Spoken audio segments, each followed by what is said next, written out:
आ 26 ਦੇ ਵਿੱਚ ਮਰਦਮਸ਼ੁਮਾਰੀ ਹੋਣੀ ਹੈ ਅਗਲੇ ਸਾਲ। ਛੋਟੀ ਗਿਣਤੀ ਘਟਣੀ ਆ ਪੰਜਾਬ ਦੇ ਵਿੱਚ, ਯਾਦ ਰੱਖਿਓ।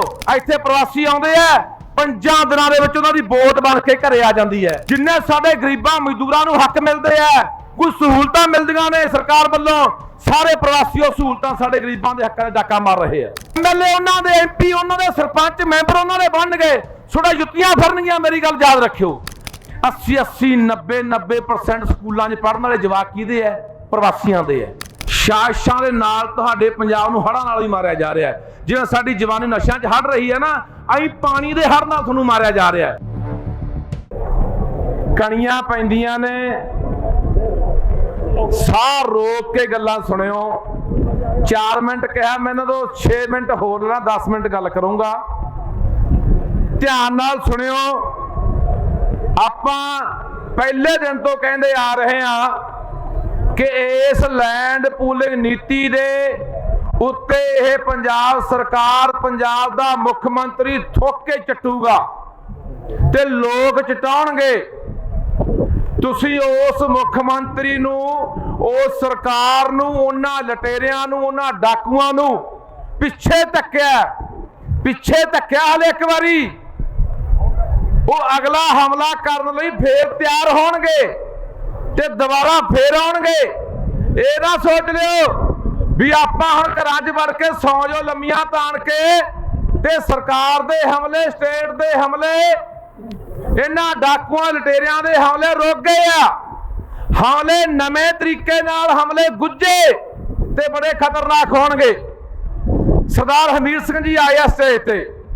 ਮੈਂ ਇਹਨਾਂ ਨਾਲ ਇੱਕ ਦਿਨ ਗੱਲ ਕਰ ਰਿਹਾ ਸੀ ਤਾਂ ਇਹਨਾਂ ਨੇ ਦੱਸਿਆ, ਕਹਿੰਦੇ ਲਖਿਆ ਆ ਜਿਹੜੀ ਗੱਲ ਲੈਂਡ ਪੂਲਿੰਗ ਤੋਂ ਬਾਅਦ ਨਵੀਂ ਸਾਹਮਣੇ ਆ ਗਈ ਆ ਕਿ ਜਿਹੜੀ ਪੰਜਾਬ ਦੀ 20,000 ਏਕੜ ਜ਼ਮੀਨ ਗਲਾਡਾ ਕੋਲੇ, ਗਮਾਡਾ ਕੋਲੇ, ਪੁੱਡਾ ਕੋਲੇ ਪਈ ਹੈ, ਜਿਹੜੀਆਂ ਪਿਛਲੀਆਂ ਸਰਕਾਰਾਂ ਵੇਲੇ ਅਕਵਾਇਰ ਕੀਤੀ ਹੋਈ ਹੈ, ਉਹ ਜ਼ਮੀਨ ਦੇ ਉੱਤੇ ਹੁਣ ਇਹ ਬੈਂਕ ਦੇ ਕੋਲੋਂ ਵੱਡੀ ਗਿਣਤੀ ਦੇ ਵਿੱਚ ਕਈ ਹਜ਼ਾਰਾਂ ਕਰੋੜ ਰੁਪਇਆ ਲੋਨ ਲੈਣ ਜਾ ਰਹੇ ਆ।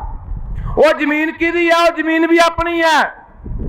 ਤਾਂ ਜਿਹੜਾ ਲੈਂਡ ਐਕੁਜੀਸ਼ਨ ਐਕਟ ਕੀ ਕਹਿੰਦਾ ਹੈ ਵੀ ਜਿਹੜੇ ਮਕਸਦ ਲਈ ਤੁਸੀਂ ਜ਼ਮੀਨ ਅਕਵਾਇਰ ਕੀਤੀ ਹੈ, ਜੇ ਉਹ ਤੁਹਾਡਾ ਮਕਸਦ ਪੂਰਾ ਨਹੀਂ ਹੁੰਦਾ, ਮੰਨ ਲਓ ਕਿ ਕਲੋਨੀ ਕੱਟਣੀ ਹੈ, ਜੇ ਉੱਥੇ ਕਲੋਨੀ ਨਹੀਂ ਕੱਟੀ ਜਾਂਦੀ ਤਾਂ ਉਹ ਜ਼ਮੀਨ ਤੁਹਾਨੂੰ, ਉਹ ਜ਼ਮੀਨ ਦੇ ਮਾਲਕ ਨੂੰ ਵਾਪਸ ਮੋੜਨੀ ਪਊਗੀ। ਇਹ ਉਹ 2013 ਦਾ ਲੈਂਡ ਐਕੁਜੀਸ਼ਨ ਐਕਟ ਕਹਿੰਦਾ। ਪਰ ਨਹੀਂ, ਉਹ 20,000 ਏਕੜ ਦੇ ਉੱਤੇ ਹਜ਼ਾਰਾਂ ਕਰੋੜਾਂ ਰੁਪਇਆ ਚੱਕ ਕੇ ਬੈਂਕਾਂ ਦੇ ਕੋਲੇ ਗਹਿਣੇ ਰੱਖ ਦੇਣਗੇ। ਕੱਲ ਨੂੰ ਬੈਂਕਾਂ ਉਹ ਜ਼ਮੀਨ ਨੂੰ ਨਿਲਾਮ ਕਰਨਗੀਆਂ। ਕਿੰਨਾ ਕੋਲੇ? ਵੱਡੇ ਘਰਾਣਿਆਂ ਕੋਲੇ, ਵੱਡੇ ਕਾਰਪੋਰੇਟਾਂ ਕੋਲੇ। ਵੱਡੇ ਘਰਾਣੇ ਉੱਥੇ ਲਿਆ ਕੇ ਮੰਨ ਲਓ ਕੱਲ ਨੂੰ ਇੰਡਸਟਰੀ ਲਾ ਦਿੰਦੇ ਆ, ਕਾਰਖਾਨੇ ਲਾ ਦਿੰਦੇ ਆ। ਉਹ ਜਿਵੇਂ ਆਪਾਂ ਪਹਿਲਾਂ ਲੜ ਰਹੇ ਆ ਕਿ ਸਾਡੇ ਦਰਿਆਵਾਂ ਦੇ ਵਿੱਚ ਜ਼ਹਿਰਾਂ ਪਾਤੀਆਂ, ਸਾਡੀ ਧਰਤੀ ਹੇਠਾਂ ਜ਼ਹਿਰਾਂ ਪਾਤੀਆਂ, ਸਾਡੀਆਂ ਹਵਾਵਾਂ ਦੇ ਵਿੱਚ ਜ਼ਹਿਰਾਂ ਘੋਲਤੀਆਂ, ਉਹ ਉਦੋਂ ਵੀ ਜ਼ਿਆਦਾ ਦੁੱਖ ਵਾਲੀ ਗੱਲ ਹੈ। ਸੋ ਭਰਾਵੋ, ਆਪਾਂ ਹਾਲੇ ਇੱਥੇ ਨਹੀਂ ਖੜਨਾ ਵੀ ਇੱਕ ਵਾਰੀ ਨੋਟੀਫਿਕੇਸ਼ਨ ਰੱਦ ਹੋ ਗਿਆ। ਆਪਣੀ ਲੜਾਈ ਆ ਵੀ ਇਹ ਜਿਹੜੀ ਲੈਂਡ ਪੂਲਿੰਗ ਨੀਤੀ ਆ ਇਹ ਰੱਦ ਹੋਣੀ ਚਾਹੀਦੀ ਆ, ਮੁੱਢੋਂ ਰੱਦ ਹੋਣੀ ਚਾਹੀਦੀ ਆ। ਕੋਈ ਵੀ ਕਾਨੂੰਨ ਸਰਕਾਰ ਆ ਕੇ ਦੁਬਾਰਾ ਫਿਰ ਮੁੱਦਾ ਚੱਕ ਲੂਗੀ। ਇਹ ਤਾਂ ਲੋਕਾਂ ਦਾ ਮਾਹੌਲ ਬਣ ਗਿਆ। ਲੋਕ ਉੱਠ ਖੜੇ ਹੋਏ, ਸਾਡੀਆਂ ਕਿਸਾਨ ਜਥੇਬੰਦੀਆਂ, ਸਾਡੀਆਂ ਮਜ਼ਦੂਰਾਂ ਦੀਆਂ ਜਥੇਬੰਦੀਆਂ ਉੱਠ ਕੇ ਖੜੀਆਂ ਹੋ ਗਈਆਂ। ਇਹਨਾਂ ਦੇ ਚੁਣੇ ਹੋਏ ਨੁਮਾਇੰਦੇ, ਇਹਨਾਂ ਦੇ ਅਹੁਦੇਦਾਰ, ਇਹਨਾਂ ਦੇ ਚੇਅਰਮੈਨ, ਪ੍ਰਧਾਨ ਅਸਤੀਫੇ ਦੇਣ ਲੱਗੇ। ਇਹਨਾਂ ਦੇ ਸਰਪੰਚ ਇਹਨਾਂ ਦੇ ਖਿਲਾਫ ਖੜੇ ਹੋ ਗਏ। ਇਹਨਾਂ ਨੇ ਸੋਚਿਆ ਵੋਟਾਂ ਦਾ ਮਾਹੌਲ ਹੈ, ਅਗਲੇ ਸਾਲ ਸਵਾ ਸਾਲ ਬਾਅਦ ਵੋਟਾਂ ਨੇ, ਵੀ ਆਪਾਂ ਇੱਕ ਵਾਰੀ ਪਿੱਛੇ ਹਟ ਜਾਂਦੇ ਆ। ਸੋ ਇਸ ਕਰਕੇ ਜਾਗਦੇ ਰਹਿਣਾ। ਪਰ ਮੈਨੂੰ ਅਗਲੀ ਜਿਹੜੀ ਗੱਲ ਦਾ ਦੁੱਖ ਆਉਂਦਾ ਨਾ, ਮੈਂ 43 ਪਿੰਡਾਂ 'ਚ ਗਿਆ, ਲੁਧਿਆਣੇ ਦਿਆਂ 'ਚ ਜੋਧਾ ਉਦੋਂ ਇਕੱਠ ਵੀ ਹੋਇਆ। ਮੈਂ ਪਿੰਡਾਂ ਦੇ ਵਿੱਚ ਲੋਕਾਂ ਨੂੰ ਪੁੱਛਿਆ, ਮੈਂ ਕੀ ਤੁਸੀਂ ਆਪਣੀ ਜ਼ਮੀਨ ਦੇਣ ਨੂੰ ਤਿਆਰ ਆ? ਲੋਕਾਂ ਦਾ ਇੱਕੋ ਹੀ ਗੱਲ ਸੀ, ਨਹੀਂ ਅਸੀਂ ਆਪਣੀ ਧਰਤੀ ਨਹੀਂ ਦੇਵਾਂਗੇ ਕਿਸੇ ਵੀ ਕੀਮਤ ਤੇ। ਮੈਂ ਕਿਹਾ ਜੇ ਤੁਹਾਨੂੰ 10 ਕਰੋੜ 20 ਕਰੋੜ ਰੁਪਇਆ ਦੇ ਕੇ ਤਾਂ ਲੋਕ ਚੁੱਪ ਕਰ ਜਾਂਦੇ ਆ। ਦੁਆਬੇ ਵਾਲਿਓ, ਜਲੰਧਰ ਵਾਲਿਓ, ਆਪਾਂ ਕੁੱਕੜ ਪਿੰਡ 'ਚ ਖੜੇ ਆ। ਪਿੰਡ ਕੁੱਕੜਾ ਕਿ ਕੁੱਕੜ ਪਿੰਡ ਹੈ ਜੀ? ਕੁੱਕੜ ਪਿੰਡ ਕਹੋ ਜੀ। ਕਹਿੰਦੇ ਮਗਰ ਮੂਹਰੇ ਪਿੰਡ ਨਾ ਕੁੱਕੜ ਕਹਿ ਦਿਓ। ਕੁੱਕੜ ਪਿੰਡ 'ਚ ਖੜੇ ਆ ਤੁਹਾਡੇ ਪਿਛਲੇ ਸਾਹਮਣੇ ਮਗਰਲੇ ਪਾਸੇ ਫਲੈਟ ਬਣੇ ਹੋਏ ਆ। ਇਹ ਹੈਗਾ ਜੀ ਕੋਟ ਕਲਾਂ ਪਿੰਡ ਤੇ ਖਜੂਰਲਾ ਪਿੰਡ। ਇਹ ਜ਼ਮੀਨ ਕਿਹਨੇ ਵੇਚੀ ਹੈ ਜੀ? ਤੁਹਾਡੇ ਲੋਕਾਂ ਨੇ। ਆ ਮੇਰੇ ਮਗਰਲੇ ਪਾਸੇ ਆ ਬਾਈ ਕਰ ਲਾ, ਕੋਈ ਨਹੀਂ ਇਹਦਾ ਪਰੇ ਕਰ ਲਾ, ਇਹ ਹੱਥ ਵੱਜਦਾ ਕੋਈ ਨਹੀਂ, ਇਹਦੇ ਐਂ ਢੱਕ ਲੈਨੇ। ਆ ਮੇਰੇ ਮਗਰਲੇ ਪਾਸੇ ਆ ਲਵਲੀ ਯੂਨੀਵਰਸਿਟੀ ਦਾ ਮਾਲਕ, ਰਾਜ ਸਭਾ ਦਾ ਮੈਂਬਰ ਜਿਹੜਾ ਬੋਕਰ ਨੇ ਬਣਾਇਆ ਹੋਇਆ 3 ਤੋਂ 4000 ਏਕੜ ਜ਼ਮੀਨ ਲੈ ਚੁੱਕਿਆ ਮਗਰਲੇ ਪਾਸੇ। ਇਹ ਕਿਹਨੇ ਵੇਚੀ ਹੈ ਜੀ? ਅਸੀਂ ਬਠਿੰਡੇ ਆ ਕੇ ਵੇਚ ਗਏ। ਅੱਜ ਵੀ ਤੁਹਾਡੇ ਘਰਾਂ ਦੇ ਵਿੱਚ ਜਿੰਨਾ ਮਰਜ਼ੀ ਮੁੱਲ ਮੰਗ ਲਓ, ਤੁਸੀਂ ਅੱਜ ਵੀ ਕਹਿ ਦਿਓ ਕਿ ਅਸੀਂ 10 ਕਰੋੜ ਰੁਪਇਆ ਲੈਣਾ ਕਿੱਲੇ ਦਾ, ਤਾਂ ਤੁਹਾਡੇ ਤੜਕੇ ਘਰੇ ਚਾਹੇ ਲਵਲੀ ਵਾਲਾ ਹੈ ਮਿੱਤਲ ਬੈਠਾ ਹੋਊਗਾ ਜਾਂ ਕਿਹੜਾ ਦੂਜਾ AGI ਵਾਲਾ ਸੁਖਦੇਵ ਉਹ ਬੈਠਾ ਹੋਊਗਾ ਵੀ ਆ ਚੱਕੋ ਜੀ, ਆ ਫੜੋ ਬਿਆਨਾ, 10 ਕਰੋੜ ਨੂੰ ਆਪਣਾ ਮੁੱਲ ਸੌਦਾ ਜਿਹੜਾ ਤੈਅ ਹੋ ਗਿਆ। ਤਾਂ ਅਸੀਂ ਕਲਪਦੇ ਆ ਰਹੇ ਹਾਂ, ਪਿੰਡਦੇ ਆ ਰਹੇ ਹਾਂ ਕਿ ਕਿਸੇ ਵੀ ਕੀਮਤ ਤੇ ਤੁਹਾਡੀਆਂ ਜ਼ਮੀਨਾਂ ਨਹੀਂ ਛੱਡਣੀਆਂ। ਤੁਹਾਨੂੰ ਇਹਨਾਂ ਜ਼ਮੀਨਾਂ ਤੋਂ ਵਿਹਲੇ ਕਰਨਾ, ਖਾਲੀ ਕਰਨਾ, ਤੁਹਾਨੂੰ ਭਜਾਉਣਾ ਹੈ। ਦੁਆਬਾ ਦਾ ਪਹਿਲੇ 80% ਬਾਹਰ ਜਾ ਚੁੱਕਿਆ। ਆ ਜਿੰਨੇ ਮੈਂ ਪਿੰਡਾਂ ਵੇਦੀ ਆਇਆ ਉਹ ਵੱਡੇ ਵੱਡੀਆਂ ਹਵੇਲੀਆਂ ਲੋਕਾਂ ਦੀਆਂ ਪਾਈਆਂ 2-2 4-4 ਕਰੋੜ ਰੁਪਇਆ ਲਾ ਕੇ ਜੰਦੇ ਲੌਂਕਦੇ ਆ। ਤੇ ਜਾਂ ਫਿਰ ਕੌਣ ਬੈਠਾ ਜਾਂ ਪ੍ਰਵਾਸੀ ਬੈਠੇ ਆ।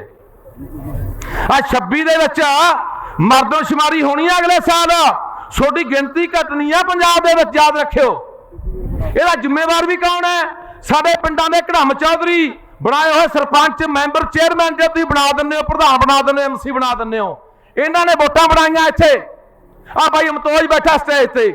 ਅਸੀਂ ਬੜੇ ਲੰਮੇ ਸਮੇਂ ਤੋਂ ਰੌਲਾ ਪਾਉਂਦੇ ਆ ਰਹੇ ਆ ਕਿ ਪੰਜਾਬ ਦੇ ਵਿੱਚ ਇੱਕ ਕਾਨੂੰਨ ਬਣਨਾ ਚਾਹੀਦਾ ਕਿ ਬਾਹਰਲਾ ਬੰਦਾ ਜ਼ਮੀਨ ਨਾ ਲੈ ਸਕੇ, ਬਾਹਰਲਾ ਬੰਦਾ ਬਿਨਾਂ ਸ਼ਰਤਾਂ ਪੂਰੀਆਂ ਕਰੇ ਨੌਕਰੀ ਨਾ ਲੈ ਸਕੇ, ਬਾਹਰਲਾ ਬੰਦਾ ਇੱਥੇ ਆ ਕੇ ਵੋਟ ਨਾ ਬਣਾ ਸਕੇ। ਇੱਥੇ ਪ੍ਰਵਾਸੀ ਆਉਂਦੇ ਆ, 5 ਦਿਨਾਂ ਦੇ ਵਿੱਚ ਉਹਨਾਂ ਦੀ ਵੋਟ ਬਣ ਕੇ ਘਰੇ ਆ ਜਾਂਦੀ ਹੈ, ਆਧਾਰ ਕਾਰਡ ਬਣ ਜਾਂਦਾ, ਰਾਸ਼ਨ ਕਾਰਡ ਬਣ ਜਾਂਦਾ। ਜਿੰਨੇ ਸਾਡੇ ਗਰੀਬਾਂ ਮਜ਼ਦੂਰਾਂ ਨੂੰ ਹੱਕ ਮਿਲਦੇ ਆ, ਕੋਈ ਸਹੂਲਤਾਂ ਮਿਲਦੀਆਂ ਨੇ ਸਰਕਾਰ ਵੱਲੋਂ, ਸਾਰੇ ਪ੍ਰਵਾਸੀ ਉਹ ਸਹੂਲਤਾਂ ਸਾਡੇ ਗਰੀਬਾਂ ਦੇ ਹੱਕਾਂ ਦੇ ਡਾਕਾ ਮਾਰ ਰਹੇ ਆ। ਜ਼ਿੰਮੇਵਾਰ ਕੌਣ ਆ ਬਈ? ਆ ਗਏ ਅਸੀਂ ਮੋਹਾਲੀ ਦੇ ਪਿੰਡਾਂ 'ਚ, ਲੁਧਿਆਣੇ ਦੇ ਪਿੰਡਾਂ 'ਚ, ਲੋਕਾਂ ਨੇ ਆਪਣੇ ਘਰਾਂ ਦੇ ਵਿੱਚ 10-10 ਮੰਜ਼ਲੇ ਕਮਰੇ ਬਣਾ ਕੇ 10 ਬਾਈ 10 ਦੇ ਵਿੱਚ 10-10 ਬੰਦੇ ਬਾੜੇ ਹੋਏ ਆ। ਇੱਕ ਘਰ ਦੇ ਵਿੱਚ 100-100 200 ਬੰਦਾ ਰਹਿ ਰਿਹਾ। 50 ਤੋਂ 60 ਲੱਖ ਵੋਟ ਬਣ ਗਈ ਪੰਜਾਬ 'ਚ, 50 ਤੋਂ 60 ਲੱਖ ਵੋਟ ਗੈਰ ਪੰਜਾਬੀਆਂ ਦੀ। ਤੁਸੀਂ ਕਿੱਥੇ ਖੜੋਗੇ? ਆਉਣ ਵਾਲੇ ਸਮੇਂ 'ਚ ਸਰਕਾਰਾਂ ਉਹਨਾਂ ਦੀਆਂ, MLA ਉਹਨਾਂ ਦੇ, MP ਉਹਨਾਂ ਦੇ, ਸਰਪੰਚ ਮੈਂਬਰ ਉਹਨਾਂ ਦੇ ਬਣਨਗੇ, ਤੁਹਾਡਾ ਜੁੱਤੀਆਂ ਫੜਨਗੀਆਂ। ਮੇਰੀ ਗੱਲ ਯਾਦ ਰੱਖਿਓ। ਆਪਾਂ ਇਕੱਠੇ ਨਹੀਂ ਹੈਗੇ।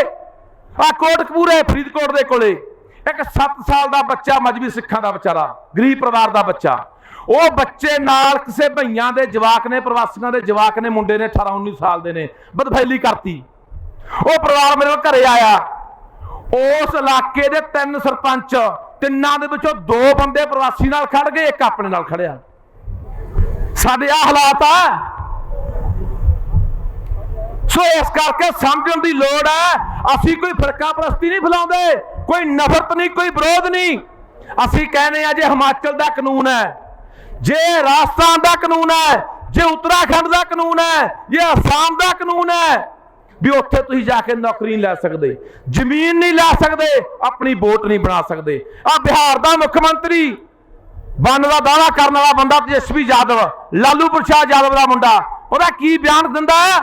ਕਹਿੰਦਾ ਜੇ ਬਿਹਾਰ ਦੇ ਵਿੱਚ ਮੇਰੀ ਸਰਕਾਰ ਬਣ ਗਈ ਤਾਂ ਬਿਹਾਰ ਦਾ ਡੋਮਿਸਾਈਲ ਹੀ ਇੱਥੇ ਨੌਕਰੀ ਲਊਗਾ, ਦੂਜਾ ਨਹੀਂ। ਤੇ ਇੱਥੇ ਕੀ ਹੋ ਰਿਹਾ? 5 ਬੰਦੇ ਰੱਖਦੀ ਆ ਸਰਕਾਰ, 5 ਬੰਦੇ ਪਸ਼ੂ ਪਾਲਣ ਵਿਭਾਗ ਦੇ ਵਿੱਚ, 4 ਬੰਦੇ, 2 UP ਤੋਂ ਆਉਂਦੇ ਆ ਨਾ, 2 ਹਰਿਆਣੇ ਤੋਂ ਆਉਂਦੇ ਆ, ਇੱਕ ਰਾਜਸਥਾਨ ਤੋਂ ਆਉਂਦਾ, ਇੱਕ UP ਤੋਂ ਆਉਂਦਾ ਤੇ ਇੱਕ ਪੰਜਾਬ ਤੋਂ ਆਉਂਦਾ। ਹੁਣ ਹਿਸਾਬ ਲਓ ਤੁਸੀਂ ਕਿੱਥੇ ਖੜੇ ਹੋ। ਸੋ ਇਸ ਕਰਕੇ ਸਾਨੂੰ, ਮੈਂ ਜਥੇਬੰਦੀਆਂ ਨਾਲ ਗੱਲ ਕਰ ਰਿਹਾ ਸੀਗਾ ਕਿ ਇਹ ਸੰਘਰਸ਼ ਸਾਨੂੰ ਇੱਧਰ ਨੂੰ ਤੋੜਨਾ ਪੈਣਾ। ਜੇ ਸਾਡੀਆਂ ਵੋਟਾਂ ਹੀ ਘਟ ਗਈਆਂ, ਡੈਮੋਗ੍ਰਾਫੀ ਬਦਲ ਗਈ, ਸਾਡੀਆਂ ਨੌਕਰੀਆਂ, ਸਾਡੇ ਸਕੂਲਾਂ 'ਚ ਕੌਣ ਪੜ੍ਹ ਰਿਹਾ? ਅੱਜ ਲੁਧਿਆਣੇ ਦੇ ਪਿੰਡਾਂ 'ਚ ਗਿਆ ਮੈਂ, 80 90% ਸਕੂਲਾਂ 'ਚ ਪੜ੍ਹਨ ਵਾਲੇ ਜਵਾਕ ਕਿਹਦੇ ਆ? ਪ੍ਰਵਾਸੀਆਂ ਦੇ ਆ। ਬਾਈ ਖੜ ਦਿਓ, ਹੁਣ ਖਲੋ ਜਾ ਬਣਿਆ ਯਾਰ, ਹੁਣ ना रोको मैनू 10 मिनट लै लो मीह भी रुक गया रब की कृपा हुई है सुना लैन दो गल जी बई कोई नहीं बस हुण गल ना फिर टुट जाती है बई बन के इन्नी गल ही निबेड़ देना बस आ के निबेड़ देना इन्नी गल निबेड़दा मैं गल करन लग्या सी भी तुहाडे आउण वाले समय दे विच पटवारी तुहाडे तहसीलदार तुहाडे मास्टर ਵੱਖ-ਵੱਖ अहुदियां दे बैठूगा कौन यही बैठणगे आपां तां बाहर भज गए दुआबा पहला खाली हो गया माझा मालवा हुण चढ़ गया सो इस करके मैं नहीं कहना बाहर ना जाओ जी सदके जाओ कमाइयां करके इत्थे वापस आओ हालात देख लो बाहरले मुल्कां दे विच भी बाहरले बंदे दा विरोध शुरू हो गया आस्ट्रेलिया दे लोकां ने लोकल लोकां ने उत्थों दे लोकां दे रहण वाले ने विरोध किया बाहरले बंदियां दा भी बाहरला बंदा इत्थे कोई जे आऊगा तां असीं उहदे खिलाफ होवांगे उधरले मुल्कां 'च तुहाडा विरोध हो गया इत्थों जमीनां वेच भज्जी जांदे हो घर बेच भज्जी जाते हो तो रहोगे कित्थे फिर आके सो धरती ना छड्ड के जाओ ये धरती खातर साडे गुरुआं ने जंगां लड़ियां ने साडे योधियां ने जानां वारियां ने साडियां मावां ने अपने बच्चे टोटे झोलियां च करके पवाए है नेजा दे टंगाया आरिया ना चीरे गए बंद कटवाया धरती खातर इहदी होंद नूं जान रखण लई इहदी पछाण नूं जान रखण लई अज आप अपनी होंद दाऽ ते लाती है अपनी पछाण अपनी बोली अपना इतिहास सब कुछ दाऽ ते लाई बैठे हैं सिर्फ तो सिर्फ कल्ले डॉलर दिखते हैं अखीरली गल सुनाउण लग्या ध्यान दिओ हड़ आ रहा पंजाब च हड़ सुन लो गल दुआबे नूं मार ज्यादा पैंदी है 2 मिनट च गल सुना देनी है ये हड़ ऐ नहीं भी कुदरती आफता हड़ आ गया साजिशां दे नाल तुहाडे पंजाब नूं हड़ां नाल ही मारिया जा रहा है जिवें साडी जवानी नशियां च हड़ रही है ना अई पानी दे हड़ नाल तुहानूं मारिया जा रहा है आज तुहानूं गल दस्सण लग्या पहला 19 च हड़ आया फिर 23 च हड़ आया हुण 25 च हड़ आ रहा है 12 अगस्त 2023 नूं जदों पौंग डैम तो पानी वध रहा सी पौंग डैम दे विच तां इन्हां ने गाहां पानी छड्डना घटाता पिछों पानी पहाड़ां चों वध रहा सी अगे पानी घट करता उस वेले साडी लुधियाने दी टीम ने एक आंकड़ा जिहड़ा दित्ता सीगा इंडियन एक्सप्रैस के विचों खबरां भी लगियां ने 21 अगस्त 2023 दियां अज भी पढ़ लिओ कि यह जिहड़ा हड़ है यह कुदरती आफत नहीं हैगी ये हड़ बंदियां दी अणगहली लिखिया उन्होंने लिआंदा गया पर बंदियां दी अणगहली नहीं बहुत बड़ी साजिश हड़ां नाल मारन दी भी उत्थे एक आंकड़ा पेश होया जिहड़ा उन्होंने कीता रिकार्ड इकट्ठा कीता भी इन्हां ने जिहड़ा पौंग डैम चों पानी छड्डिया 12 अगस्त 2023 नूं पानी रोक लिया पिछों पानी वधी गया 17 ते 18 अगस्त 2023 नूं पानी छड्डिया यकदम इकट्ठा पानी उन्हें पंजाब दे विच हड़ लिआंदे जदों ये गल उठी आवाज उठी रौला पिया अखबारां 'च खबरां लगियां तो उत्थे उस तो बाद जिहड़ा BBMB है भाखड़ा ब्यास मैनेजमेंट बोर्ड आ जिहड़ा उन्हें वो अपना जिहड़ी वैबसाइट है वो सारा आंकड़ा ही डाता खत्म ही करता तुसीं BBMB की वैबसाइट पर जाकर देख लो सोनू कोई भी आंकड़ा नहीं मिलूगा भी पिछों किन्ना पानी आउंदा किन्ना पानी का पद्धर है किन्ना पानी अगे छड्डिया जांदा है ये हुण तुसीं देखो अज इस वेले BBMB दे विचों भाखड़ा ब्यास मैनेजमेंट बोर्ड दे विचों पंजाब नूं पासे कर दिता गया CISF दे हवाले कर दिता है सोडी उत्थे जिहड़ा प्रबंध है सो ये गल्लां जिहड़ियां मैं करदा मैं अपनी गल समेटण लग्गिया सो मैं इन्ना ही तुहानूं कहना चाहुंदा चाहे तुहाडी जवानी नूं नशिਆਂ ने मारना होवे चाहे तुहाडी बोली ते हमला होवे चाहे तुहाडी धरती खोनी होवे चाहे तुहाडे इतिहास नूं किताबां 'चों बदलना होवे चाहे तुहाडे इतिहास दीयां निशानियां खत्म करनियां होण चाहे प्रवास करके तुहानूं इत्थों बाहर भजाउणा होवे ते इत्थे गैर पंजाबियां दे कब्जे कराउणे होण ये आम वरतारा नहीं है बहुत गुज्जियां साजिशां ने पंजाब दे लोको समझो जे बचना चाहुंदे आ ते नहीं याद रखोगे अखां 'च घसुंदे के रोया करोगे कि साडे गुरुआं पीरां दी धरती सी जिद्दों असीं बेदावाल देख के भगौड़े होकर बाहरले मुल्कां नूं भज्जे बेच भज्जे ते अज पछताउंदे होवोगे मुड़ के इत्थे आके मुड़ के नहीं मिलनी इत्थे सो इन्नियां गल्लां कहंदा होया मैं धन्नवाद करदा प्रबंधकां दा संगतां दा हुण जकारा लावांगे बुलंद आवाज़ जवाब दो झंडे उपर रखियो झंडे उत्ते रखियो मेरे वीर सारे सत श्री अकाल किसान मजदूर एकता जिंदाबाद किसान मजदूर एकता जिंदाबाद पंजाब सरकार मुर्दाबाद बोले सो निहाल वाहिगुरू जी का खालसा ਵਾਹਿਗੁਰੂ ਜੀ ਕੀ ਫਤਿਹ।